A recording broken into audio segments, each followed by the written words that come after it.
రేపు కేబినెట్ ముందుకు కులగణన రిపోర్ట్ రానుంది. ఆ తర్వాత నివేదికను అసెంబ్లీలో ప్రవేశపెడతారు. నేడు మంత్రివర్గ ఉపసంఘానికి ఎస్సీ ఏకసభ్య కమిషన్ నివేదిక ఇవ్వనుంది. రాష్ట్ర ప్రభుత్వ నిర్ణయంతో రిజర్వేషన్లలో కీలక మార్పులు వచ్చే అవకాశం కనిపిస్తోంది. ఎస్సీ వర్గీకరణ, బీసీ రిజర్వేషన్ల పెంపుపై రేపు ప్రత్యేక అసెంబ్లీ సమావేశాలు నిర్వహించనున్నారు.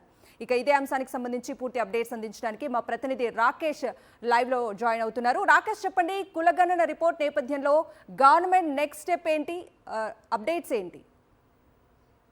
రిజర్వేషన్లో పెంపు అలాగే ఎస్సీ వర్గీకరణపై రేపు అసెంబ్లీ ప్రత్యేక సమావేశాన్ని ప్రభుత్వం ఏర్పాటు చేసింది. రేపు ఉదయం 11 గంటలకు ఈ అసెంబ్లీ సమావేశం జరగనుంది. అయితే అంతకంటే ముందు 10 గంటలకే తెలంగాణ క్యాబినెట్ భేటీ సమావేశం కాబోతా ఉంది. దీనికి ప్రధాన కారణం కూడా ఒకటి, ఎస్సీ వర్గీకరణకు సంబంధించి ఏకసభ్య కమిషన్ ఈరోజు సబ్ కమిటీకి రిపోర్ట్ ఇవ్వబోతా ఉంది. ఎట్ ది సేమ్ టైం నిన్న బీసీ రిజర్వేషన్ల పెంపుకు సంబంధించి అంశానికి సంబంధించి కూడా కులగణన రిపోర్ట్ను సంబంధించి సబ్ కమిటీ చైర్మన్ అయిన ఉత్తమ్ కుమార్ రెడ్డికి నిన్న రిపోర్ట్ ఇవ్వడం జరిగింది.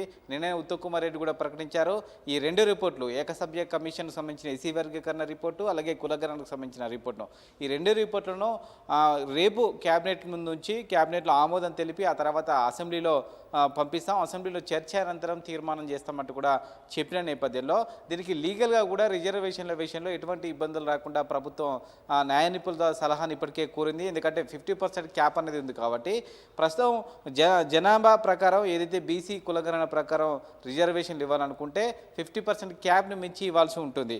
ఒకవేళ అది కనుక జరిగితే ఏ విధంగా ఈ రూల్స్ ఫ్రేమ్ చేయాలనే దానిపైన కూడా న్యాయ నిపుణులతో సీఎం రేవంత్ రెడ్డి మిగతా నేతలు కూడా చర్చిస్తున్నట్టు తెలుస్తూ ఉంది. రేపు అసెంబ్లీ తీర్మానం తర్వాత దీనికి సంబంధించి లీగల్కి సంబంధించి ఎటువంటి ఇబ్బందులు ఉన్నాయి ఏంటి అనేది కూడా మాట్లాడే అవకాశం కనిపిస్తోంది. మొత్తంగా అయితే రెండు కీలక రిపోర్ట్లు కూడా ప్రభుత్వం వద్దకు చేరడంతో రిజర్వేషన్ల పెంపు, ముఖ్యంగా స్థానిక సంస్థల ఎన్నికలు ఉన్న నేపథ్యంలో వాటిలోనే వీటి ప్రభావం కనిపించే అవకాశం ఉంది. అక్కడే ఈ రిజర్వేషన్లు పెంచే అవకాశం కనిపిస్తుంది. మొత్తంగా అయితే ఈ స్థానిక సంస్థలలో కొత్త రిజర్వేషన్లు తీసుకొచ్చే ప్రయత్నం అయితే తెలంగాణ ప్రభుత్వం చేస్తూ ఉంది. అయితే లీగల్గా ఎలాంటి ఇబ్బందులు వస్తాయని చూడాలి. చాలా వరకు కూడా నిపుణులు కొంత ఇబ్బందులు వచ్చే అవకాశం ఉంది. సుప్రీంకోర్టు గైడ్లైన్స్ ప్రకారం ఇది ఇబ్బంది అవుతుందని చెప్పినప్పటికీ తెలంగాణ ప్రభుత్వం మాత్రం ఖచ్చితంగా దీన్ని సాల్వ్ చేయొచ్చు, దీనికి ప్రత్యామ్నాయం తమిళనాడు తరహా నిర్ణయాన్ని కూడా తీసుకుంటామంటూ కూడా తెలంగాణ ప్రభుత్వం చెప్తుంది. Right Rakesh, thank you.